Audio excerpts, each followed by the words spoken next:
Welcome back, everyone. Well, he was once the president's right-hand man, chief of staff in the Trump administration, and is one of the few who really knows the man that Donald Trump is. Mick Mulvaney joins us now from South Carolina, I should say. Mick, thank you for joining us on the Nine Network across Australia. Lovely to have you on our broadcast. What are you making of the numbers so far in this election?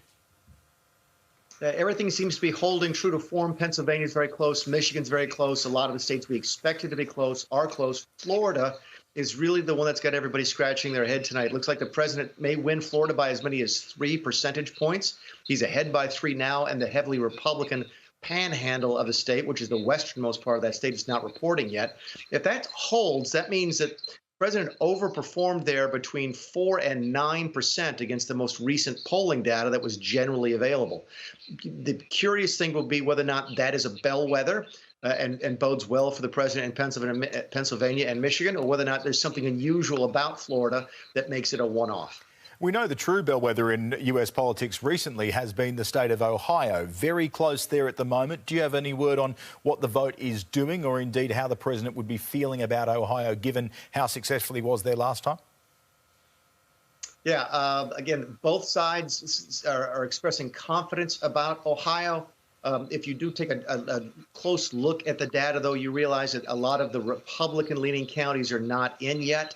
So I think if I had to guess, Ohio, which was actually in a couple of polls in the president's category, goes to the president tonight. That puts even more attention on Pennsylvania and Michigan, and obviously states out west like Arizona and Nevada. Mick, take us into the White House and the situation there with the president and his family and advisors surrounding him. What would the mood be like? What would they be doing? Who would they be watching? They'll watch everybody. The president watches. We have a little system at the White House that actually divides your television screen into 4 separate simultaneous transmission feeds. So you can watch 4 channels at the same time. And my guess is that's exactly what they're watching. Tense is probably not the right word. There's a natural tension in every campaign and for every candidate tonight. But they were very, very relieved to see what happened in Florida. And again, they're waiting for sort of the next shoe to drop.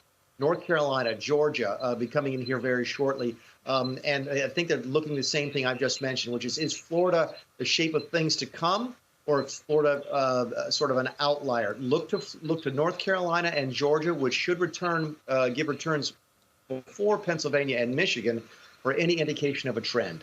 You've had a front row to the Trump show, particularly when it comes to his diplomatic actions, the way he works. Can you give us an idea of what it's like when Donald Trump interacts with international leaders, and indeed how you rate Australia's performance in the way that we've handled this big change in Washington over the last 4 years? Yeah, it's a great question, by the way. And I think that one thing I take away from my time in the White House, I was chief for about 15 months, but I worked at the White House for about 3.5 years, was that the president's very relationship driven. He just is. He's a business person, and many folks who do that for a living are like that. And he and Scott Morrison got along great.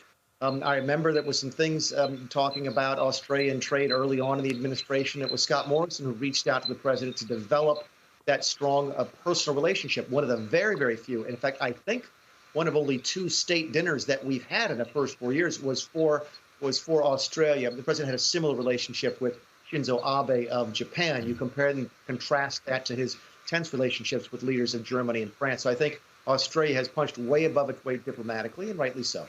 And I think Joe Hockey, the former Australian ambassador to Washington, was a great partnership, I think, with Donald Trump in terms of getting a meeting with Donald Trump. I think they both like golf and so on. Yeah. So Joe Hockey was a big player in that as well. Do you think the relationship, assuming, and we can't assume anything at this point, but if President Trump gets a second term, the relationship will be as it is now, or it could become even deeper with Australia because of the situation down here in terms of Australia and the region and the influence of China? Yeah.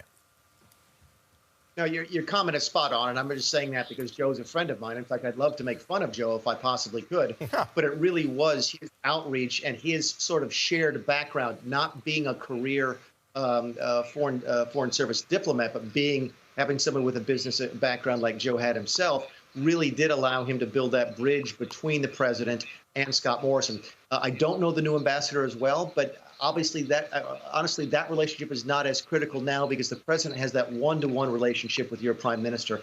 And I think that will continue to bode well mutually for the two countries.